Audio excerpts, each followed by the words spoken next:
Real गुरु real ज्ञान में आप सभी का स्वागत है। सभी को नमस्कार। आज हम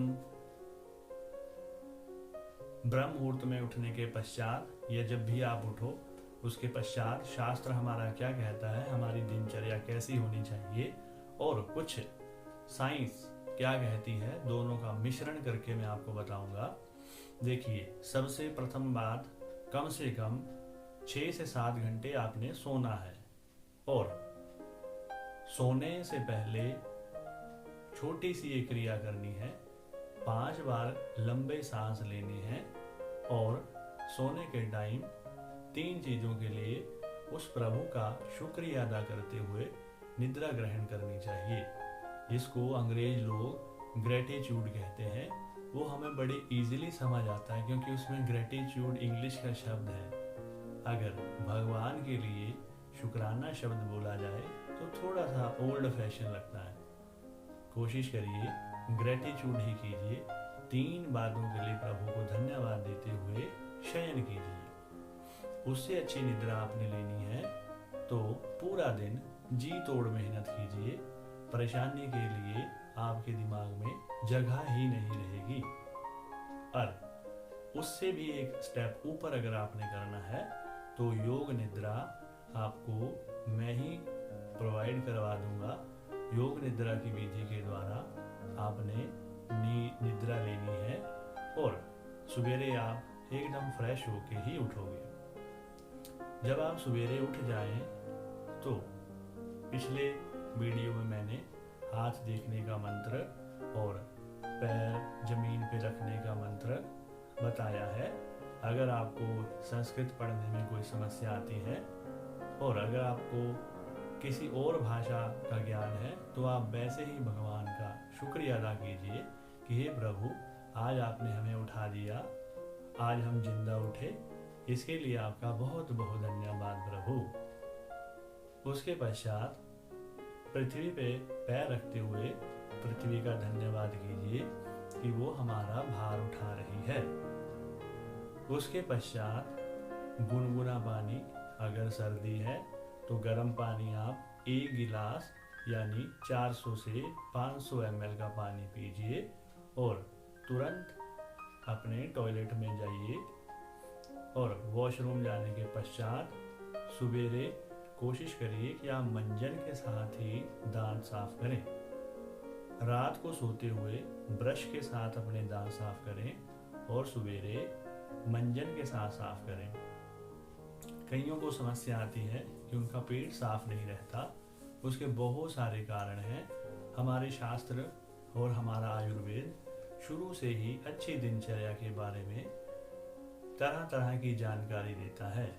वो हम किसी और वीडियो में डिस्कस करेंगे, परंतु एक सिंपल सा ध्यान रखिए कि जो पुराने ऋषि मुनि जो भोजन करते थे वही भोजन अगर आप करना शुरू कर देंगे तो आपका पेट कभी खराब नहीं होगा और स्वास्थ्य भी बहुत कम खराब होगा। ऋषि मुनि क्या खाते थे? कंदमूल, फल और बड़ा ही ताजा सुपाच्य सादा भोजन करते थे। उसी प्रकार आप कीजिए और अगर आप ऋषि मुनियों के समय की तरह ही जिंदगी व्यतीत करेंगे तो परेशानी होने का नाम ही नहीं है। अब आप ये मत कहना कि अब हम क्या काम छोड़ दें अपना।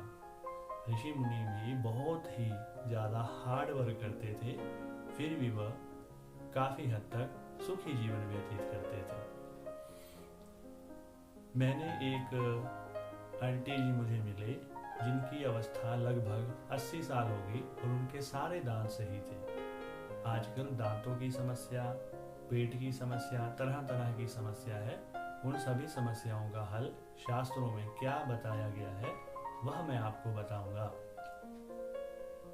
जब आप ब्रश इत्यादि कर लें, दांत साफ अपने कर लें, उसके पश्चात हमारे शास्त्रों ने कुछ एक चीज़ें बताई हैं। जैसे पुराने समय में राख से हाथ साफ करते थे, तो आपको पुराने समय में जाने की आवश्यकता नहीं है।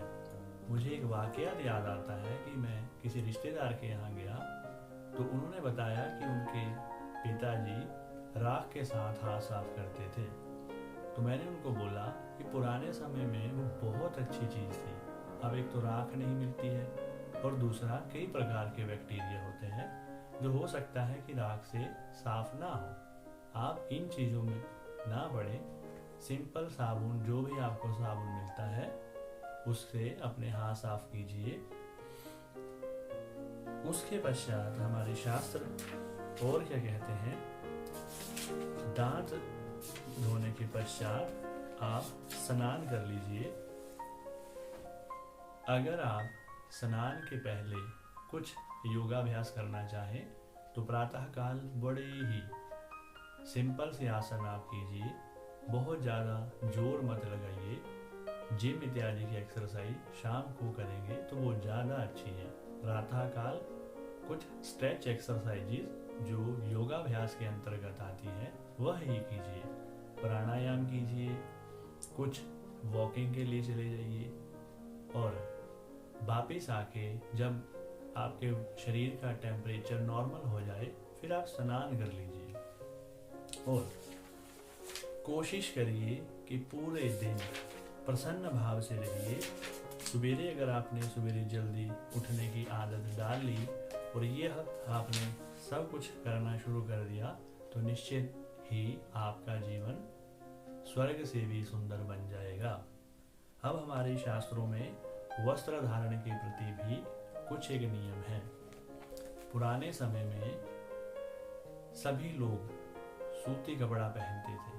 अगर हम बहुत पुराने समय में जाएं तो पता ही है कौन कौन से मनुष्यों ने जब जन्म लिया, कौन कौन से होमोसेपियंस इत्यादि आए, वो तो पत्ते लपेट के रहते थे। तो नंबर 1, थोड़े से ढीले कपड़े पहनिए, टाइट कपड़े पहनेंगे, ब्लड सर्कुलेशन रुकेगा। वो तो साइंस भी कहती है। जूते भी बहुत टाइट ना पहनिए और इतने भी खुले ना पहनिए कि वो ओल्ड फैशन हो जाए। सामान्य फिटिंग वाले कपड़े जो बहुत ज़्यादा टाइट ना हो और थोड़ी सी फिटिंग मॉडर्न आपको लुक दे, वैसे पहन सकते हैं आप। तो अब हम इसको कंक्लूड करेंगे। रात्रि को समय से सोइए और सवेरे जल्दी उठिए। सवेरे उठ के हाथ देखिए, पृथ्वी पे पैर रखते हुए पृथ्वी का धन्यवाद कीजिए। सवेरे गर्म जल का सेवन कीजिए। गर्म जल के साथ थोड़ी सी, आधे से थोड़ा सा कम चम्मच घर की पिसी हुई हल्दी अगर मिल जाए तो थोड़ी सी हल्दी लेके गर्म पानी पी लीजिए। वॉशरूम जाइए। सवेरे पेस्ट करना चाहें कर सकते हैं, और मैं चाहूँगा कि आप मंजन करें। उसके पश्चात योगाभ्यास करना है कर लीजिए। सामान्य होने के बाद आप स्नान कर लीजिए। स्नान करके थोड़ी सी भगवान का स्मरण करते हुए पूजा पाठ कर लीजिए।